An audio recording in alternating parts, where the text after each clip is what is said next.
at Link 2022, put on by Pluralsight. And today we're going to be talking about a really interesting thing where there are a lot of people who have impacted our journeys in technology. But I want to start by introducing the people that we have along with us. Aaron, do you want to start? Sure. Yeah, I'm Aaron Skonnard, the co-founder and CEO of Pluralsight. Ryan? Yep, so I'm Ryan Kroonenburg, co-founder of A Cloud Guru and now a Pluralsight instructor. I'm Lars Klint, and I am a part of the DevRel team at Pluralsight, so along with Matthias. Yeah, thanks. So, Aaron, one of the things that you mentioned this morning was your story about how you got into technology, and I thought that would be so perfect for this conversation. So, do you mind telling that story again for the stream? Sure, happy to. My story started when I was a child, and my father brought home one of the first Apple II computers, and surprised us with it, and he was an accountant by trade, but had a sense that this personal computing device was going to have a big impact on the world. Wasn't sure exactly how, but knew computers are the future. Yeah. I want my kids to be part of that. And so he brought it home, and we grew up in humble circumstances, and so we set up this makeshift workstation down in our unfinished basement. And I remember the day we booted up that computer for the first time and just sort of delved into it. And there weren't a lot of software, programs at the time. Not a lot of games even. And so he bought a few programming books on the Apple, the basic programming language, and we cracked them open, and he started teaching me how to code our own games. Nice. And so as we delved into that, I got more and more interested. I remember getting one of the Mad magazines at the time, and there was this secret basic program at the end. I'm like, I know that language. Yeah. And so I spent hours and hours typing it. It was like a page full of code. I typed it all in to see what it would render. It was going to render some image. Yeah. And in the end, it rendered an image of Alfred Newman, the mascot of the magazine, right on the screen in the green terminal, in all its glory. And I was so proud, so excited. I showed all my friends and my family, and I just thought, man, this is amazing. I can tell this computer, what to do with this language. And then it was sort of I'm a creator, I can create things, right? And it just sort of tapped into this thing inside of me of there's endless possibilities heading down this path. Later on in my life, though, fast forward a decade, as I was entering university, everyone was telling me to head down other paths, be a doctor, be a lawyer, be some other boring profession. And no offense, I've got doctors and lawyers in the family, I can say that. But in the end, at the time, a degree in computer science actually wasn't very well respected. It was kind of early. It was there's not a lot of discipline or rigor around this. It definitely wasn't respected in the same way as some of those other professions. But in the end, I followed my heart, and I decided, I'm going to go for it. I'm going to do what I love. This feels really good. It's exciting. It feels like the future is heading here. And so I did it, and I've never regretted it ever since. Nice. And so now I've become the chief recruiting officer for the tech industry.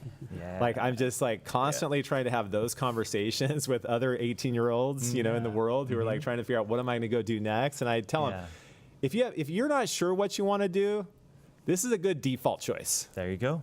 Just you won't regret it. So anyway, I spend a lot of time talking to young people about that very question, because it's such a big question, and there's this massive gap in the world, and we need more amazing people, from a variety of backgrounds, to come in and help us with this, because there's just so much to go do.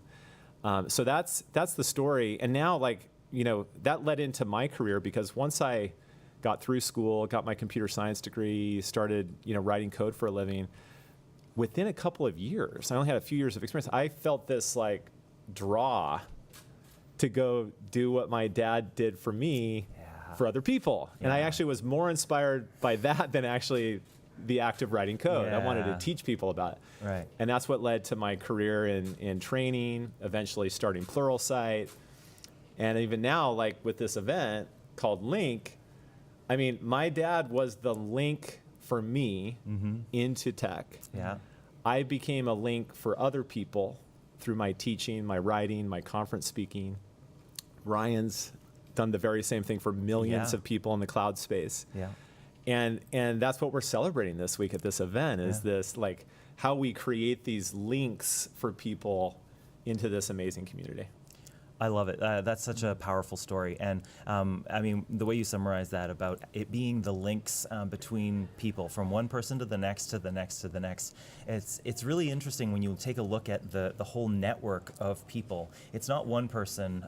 It's so many that have contributed to that. And so I'm also just really happy to be a part of that to help people move forward. I was going to joke that you can attribute all of the Pluralsight and your tech career to Mad Magazine, but we know that your dad had a much bigger part in that. Oh, that was part of it too. Yeah. It's Yeah. awesome. No, that's Yeah. really great. Thanks. So Ryan, what about you? Do you want to tell us a little bit about your? Actually, I have a similar story to Aaron. Yeah. It's just slightly different. So I grew up in Australia, again, very humble background. Did a degree in accounting and finance, decided that I was going to be an accountant, and also did a graduate diploma in immigration law.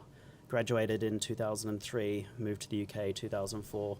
Worked as an accountant for a year, figured out it's not what I wanted to do. I had the graduate diploma in immigration law, so I started a business. I've always been a bit of an entrepreneur, so started a business helping people immigrate to Australia, New Zealand, Canada, and into the UK. And I was one of the only lawyers in the world who was able to do 4 jurisdictions, and built up quite a big business, over 100 staff at its height. And I was pretty young at the time. I was like 24, 25. But then the credit crunch came, the global financial crisis, or whatever it is you want to call it, in about 2008. And what happened was basically all the countries closed the immigration or made it really hard to migrate across to other countries to in order to protect their local labor force. And of course the housing market completely dropped. And so in order to move from one country to another, you need to be able to sell your house. Yeah. And if there's no mortgages to be had, then it's very hard to sell your house. So Right. basically had to shut the company down. I was really stressed. I wanted to get into an industry that I was going to enjoy working in, but would also be, in my view, recession-proof. And tech was like the obvious answer. So I went to night school, did my CCNA, my MCSE, so my Microsoft and Cisco qualifications. And I actually got a job at a homeless charity, teaching homeless people like how to get online and just use basically the internet. I did that for the first sort of 3 months, and off the back of getting my Microsoft and Cisco certifications, got a job at Rackspace, and that was in 2010. And so at the time, it was Rackspace versus Amazon in the cloud. So I was working as a sysadmin, very quickly got made a solutions architect. And I always watched the Amazon space, having come from the Rackspace background. At Rackspace, it was very small business focused, and I really wanted like bigger server deals. So Rackspace was always 2 web servers, 2 database servers, and there's only so long you can go selling that before it gets frustrating. So I worked my way through like the UK industry, ended up becoming an infrastructure architect, very highly skilled in multiple sites, MPLS, disaster recovery, all this sort of stuff. But then Amazon rolled out CloudFormation, and I could see where the wind was blowing. It's like they're taking infrastructure, they're scripting it, and if I don't learn to be a cloud engineer, suddenly I'm going to be highly skilled and not have no demand for my skills. So I need to shift my skills in the direction that the market's going. So I really wanted to get a job at Amazon. I got a job interview with them. The whole process took 4 months from start to finish, quite technical. And I was trying to learn as much about Amazon as possible, but most of the education was in classroom, and it was £1,500 per course. There was 4 courses, and so it was basically like a year's worth of tuition at a university to do all the Amazon courses at the time. Wow. And I tried to do some online courses, couldn't find any that I thought were particularly good. I hadn't heard of Pluralsight at the time, just to be fair. I tried No shade, no shade. other courses. And I just remember thinking to myself one day, like getting frustrated, like if I don't get this job at Amazon, I'm just going to create courses because there's a huge demand and need for it right now. And I didn't get the job. I found out just before Christmas, probably like 3 weeks before Christmas. And I was like devastated because it was the first tech job I never got. But then it just motivated me to create some online courses. And so, yeah, I launched the first course on the 9th of January 2015. Within a couple of weeks, it was like going crazy. So I ended up trying to decide to do more. I did it through Reddit. Yeah. Basically gave away like a couple of hundred free coupons. Yeah, I remember there's a story you've told before about when you were first launching that course, and you got some support from the Reddit community. How did that turn out? Yeah, so basically I gave out 200 free coupons to the course and just said, can you give me feedback? And I hadn't actually done the exam when I launched the course. So I launched the course as I was going to do the exam. Yeah. And I accidentally left my phone onto silent mode and put it in a locker. And every time somebody on Reddit signed up to the course, my phone would vibrate. So I had an email saying someone signed up. And I'm trying to do my exam. I can just hear my phone buzzing in the background constantly. I'm like, oh my God, what have I done? Yeah. But no, it worked out really well. And I believe we met through Reddit? Yeah. Actually, we met at reInvent, but some of our very first employees and instructors were Redditors. So it built up the community there. Yeah, I definitely found out about A Cloud Guru using some Reddit posts as well. So that was a part of me connecting with A Cloud Guru actually. So you were saying that you had the phone in the locker. It's going wild. You come out of the exam and then you look I at. passed the exam, thank God. Excellent, congratulations. And yes. Coming out of the exam, I was like, oh my God, I need to add all this stuff to the course, which I then did. And then I made some more courses, got my brother involved. My brother was a software engineer at the time. I didn't know anything about software, but I really wanted to make my own platform. And so I was trying to like do it through Joomla, and I was like, man, I should just get Sam to do this because Sam's like a hardcore software engineer from Microsoft. It's a really good choice. I mean, getting Sam involved. And so I managed to convince him. So he only had 4 weeks. Well, he only has 4 weeks leave a year. And he took his full 4 weeks off to build the school. So he took his whole annual leave off in one go to help his brother build an online school. And That's super cool. Yeah, 3 kids at the time. You can imagine how impressed his wife was to say, I'm not going to see the kids for this year. But what a support, right? I mean, that's obviously that was a key link to your progression into being able to build that business. Yeah, exactly. Yeah. And then, Sam, we launched our own platform in September, so roughly 9 months later, and the rest is history. 6 years in, having the time of our lives, joining the Pluralsight family. Yeah. And And I would just want to call out, I know you mentioned it a little bit, but I wanted to say that both of you have had such an impact on so many people. I think that me too, right? Like all of us, and literally millions of people have had their lives changed because of the things that you've built. Obviously, it's not just you two by yourselves. It's the whole organizations that you've connected. It's the teams as well behind absolutely. us. Sure. Done it without But it's then those additional links, right? Yeah. So it's your support for individuals and then your support for more people to then go out. I know that has been a support to me in the roles I've had, that I've felt definitely empowered to go out and to reach people. That's what we want to be able to do, and that's what's really exciting about this. So totally. I mean, I think that's why. It's why I get up every day and just as excited today as I was in the beginning about the work we do, and why I think our collective teams, have been so inspired by the work that we do, because it actually changes people's lives. Yeah. You can work for software companies where you sell different types of software for different types of business purposes. And sometimes it's hard to know like the actual impact it's having on humans. In our space, it's pretty darn clear. And have it any other way. that's just the beautiful thing. And I think here at this event this week, that's also what's so amazing about what's happening here is we're now, building this community across, so many incredible leaders who drive like the energy across so many different software communities. That it's sort of like an extra level of, connection that's just super exciting. giving Yeah. back where we can, right? Yeah. Yeah. It's very cool. Yeah, paying it forward, right? Yeah. That's right. So Lars, can you tell us a little bit about Yeah. your story as well? Because you were telling me there was something interesting. So I have this like backwards way that I got inspired, or Mhm. you know, that someone created like opportunity for me, which Uh-huh. is kind of interesting in hindsight. So I studied in Australia. I came from Denmark, studied in Australia for 4 years. And because I paid tuition, which I didn't have to do in Denmark, I gave it everything. I was the uber nerd. So I finished first in everything, right? So I got Dean's Medal 3 years in a row and like all this, complete triple major, everything, right? And then you graduate, I'm like, I'm the king of the world. Like, what could possibly go wrong, right? Yeah. So getting my first job as a programmer, I'm developing software for a logistics company. I feel like I'm quite good at it. It's all .NET, and I'm doing like, I used a very early version of Google Maps API, and I was doing like live tracking of trucks and stuff, and it was really cool.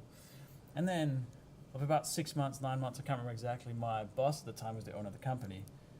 For some reason, I don't remember the circumstances, if I'm honest, just kind of goes, you're never going to be a good developer, or a great Ooh. developer. He said, you're never going to be a great developer. I'm like, Ouch. what? And coming from that high of being on top of the world, it was like, I was devastated completely. Like, I was done for about 2 weeks. Mm-hmm. And then I was like, nah, screw 'em. And it made me go the other way and just go for everything and just prove everything that like, that was the Yeah. motivation. Like, you're not going to tell me that I can't do something. So don't. And in a way, that was the link, right? Yeah. That Yeah. spurred me on. I think that's why I'm here, to be honest. Don't be pushed down. Recognizing the value in being able to move forward despite that. Totally. Yeah. And right now, I would go, well, that's your problem. But when you're just out of uni and you don't Yeah. know anybody, you're like, holy crap, is this how it is? Am I never going to be great, right? So yeah, so that in like sort of backwards way was Yeah. the one that just nailed it. Yeah, that's really interesting because I guess the fact that there are such negative links that are a part of our journey, sometimes those can be really harmful. Hopefully we can overcome those. But I think also because of the positive links, I'm sure there were some positive influences as well that yeah. were encouraging. Tons. So there you That go. was So the one that got me like to, sort of focus so Yeah. much on what I wanted to do. yeah. But yeah, it's tons of positive influences. Like there's 2 of them sitting right here, Yeah, absolutely. Yeah. you know.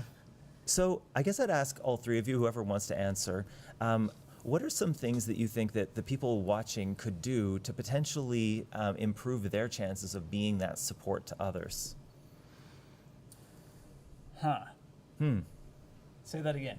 All right, so there are a bunch of people watching our stream Yeah. right now, Oh. and they'll watch the recording. Yeah. And I would love for them to come away with something that they could do to pay it forward. Because as much as they recognize that you two, for example, and us in some ways as well, are a part of supporting them to move forward, I recognize that they are also supporting other people, and I want to try and encourage them and give them something that they can do to think about. I would say just to know that everyone in the industry right now today like has something to give. You know, like my son-in-law, who is just a few years into his career as a software developer, just started his own first podcast on imposter syndrome. I know. I think you met I him. talked to him about it. Yeah, and like, so it's a good example of like someone who's super early, who may feel like, oh, I don't have a lot to contribute yet. Yeah.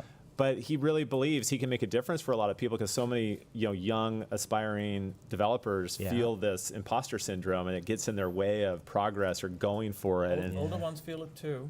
totally, like every step of the way you feel it, right? Yeah. And so, Yeah. But just like I think just knowing that like you can have an impact. Yeah.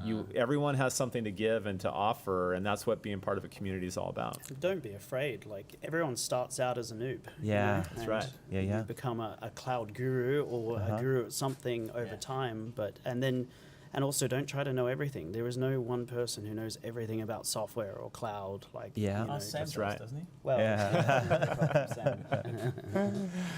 Actually, it's interesting you say that because when you've started a lot of the lessons in your courses, you start them off by saying, "Hello, cloud gurus." Now, that's an interesting statement to be making to someone who is learning about the cloud. So what made you decide to say to people, "Hello, cloud gurus," to call them cloud gurus when they're obviously taking that course to Be learn? honest. No, it's just like that's how I started the video, and I was Yeah. like, that sounds cool. Yeah. It just becomes a muscle memory, voice memory. Yeah. So, okay, hello, cloud gurus, and welcome to this lecture. This lecture, we're going to discuss S3.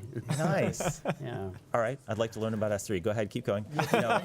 Simple storage service. All right. Yeah. Or is it simple storage solution? I bet there's something like even though you say that, I bet there was something like subliminal about it, right? I think so.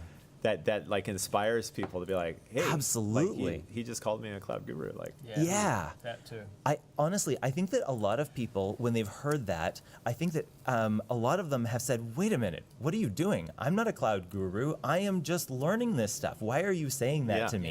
Yeah. And I think in some ways, it actually sort of confronts that imposter syndrome. Yeah, It sort of that's right. confronts the self-doubt and says, "No, that's where you're going. This is That's right. an aspirational maybe, but it's an empowering and it's something that you can achieve." And then after they've heard it for the 10th time or Yeah. the 20th time, and they're actually making progress, then they start to Thinking. believe. Yeah. And there's another thing that I noticed you did as well, Ryan, is you left in a lot of mistakes in your courses. And Yeah. you're like, no, and I think Oh, yeah, I yeah. love was it. crazy powerful because Yeah. that's genuine. Like, Yeah. oh, what happened? Let's figure it out. Yeah. Yeah. Totally. But those things. So don't be afraid to show your mistakes. I think is the one I would probably go for. Like, we all do it. I think that's a really powerful one as well, because I think that seeing those mistakes in context, not only does it make it more genuine, authentic, that the real people make mistakes. It's Like not a lot of them. it's not avoiding all mistakes that Yeah. makes you a professional. It is managing Knowing how to troubleshoot your it. way forward, right? Continuing to learn constantly. But then also, I think that from a course perspective, seeing those mistakes in context actually really grounds them in some sort of reality, rather than a whole bunch of happy path and then an hour at the end of, and these are all the error messages you might have seen when you were 3 hours ago in the course. So well, why did you tell me then, right? Yeah. So true.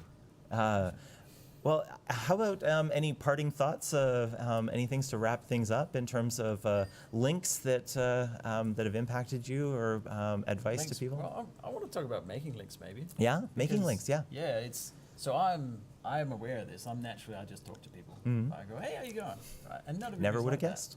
But it's such a good skill to learn. So if you can, and you're not that person, go to an event and just talk to one person, right? Just Yeah. make that, because eventually you'll find someone that's going to help you on your journey somehow, because you can't do it on your own. You can't do it on your own. No. Yeah, and practicing that skill, it's a valuable thing, definitely. Oh, it is. Yeah. Yeah, what is it? Even when it's People- uncomfortable. The people most afraid of is death, then public speaking, then death. That's Yeah, right. yeah. That's right. If we can sort of work on that, like just talk to one person. Yeah, that's a great tip. Anything you want to? I'd just say you can never know everything. Don't ever try and hold yourself to that standard. That's Yeah. how you can sometimes it become almost debilitating and paralyzing, thinking, oh my Yeah. God, I just can't learn everything. Yeah. But if you just realize that you can't learn everything, and things change, like Python releases a new version and you have to learn new code. Like Yeah. you have to do continuous learning, especially in cloud and programming. You basically will never stop learning, but don't be afraid of that. Just try to figure out a way to learn in a fun way. So the way I like to learn is by getting hands-on and doing labs rather than just sitting there reading documentation, etc. So doing projects, that sort of thing. Awesome. So, Yeah, always continuing to learn is such an important thing. I've sometimes said, always be curious, ABC. If you're always curious about things, then you'll continue learning the next thing that's obviously something you've come across because you're curious about it right now, and so it'll move you forward. What about you, Aaron? I would like to challenge everyone listening to find one person to recruit into tech. Nice. Like just, like someone who has the potential, but maybe doesn't believe in themselves. You can make a difference for that person. Like just this last weekend, I was with my it was sort of an extended family reunion on my side. And my 2 nieces, who just graduated from high school, just enrolled in Utah Tech University. It's a Cool. new university in Utah. And they got a free Pluralsight subscription Nice. going as a partnership we have with I the get that? school. You have an endless supply. There you go. And so this sort of like opened up the conversation because of course they know I'm connected with the company Right, and right. like, you know, and this got them thinking about they're going to this tech university. The university just rebranded its name to tech. Okay, And yeah, so it yeah. got them thinking like, should I be thinking about tech? So they asked me that conversation at dinner the first night and I didn't let go of it for 2 days. Nice. And we just Okay. talked about like, you know, you can do like, you have a place in like, you have Yeah. a massive place in this industry Love it. if it's something you want to do. Right. So let's just talk about what it is, what Yeah. it looks like, what the jobs are, like how you can have impact, like what kinds of things interest you. And by the end of it, like it seemed to really check a lot of the boxes of what they were looking for. But, you know, so many people like just sort of show up with a perception around what it's going to Oh, be yeah. like. And then they just cross it off the list and they Ah, don't. So I yeah. just think there's millions of people out there Yeah. in that situation right now. And it's all of us, all of you out there who can make a difference to change the narrative and change the Yeah. future. Just to one add person one at a thing time. to that, Yeah. I didn't get into tech until I was 28. There so you go. there's Yeah. it's never too late Yeah. to just change careers. And you didn't go to university for technology. No, not at all. That wasn't Yeah, your. I do not have a university degree in tech at all. Right. And my brother, ironically, my brother has a degree in software engineering, and he ended up being the CEO, Yeah. running the business A business side. guy, yeah. And I have the business degree, and Yeah, I yeah. ended up being the technical trainer. So, Right. Yeah. you know, life is just like that. I love that we can hear those stories because there's such an important counterbalance to the assumptions that we keep making individually and as a group of people, as an industry of technology or people thinking about technology. I really appreciate all of your insights and dealing with some of those assumptions and fixing them. So and sharing your insights. Thank you all. So thank you, very Aaron, much. Thank Ryan, you. and Lars. Thank you. Thank all of you. And Thank all of you guys. for joining us. Thank you so much. We really appreciate it. Cheers.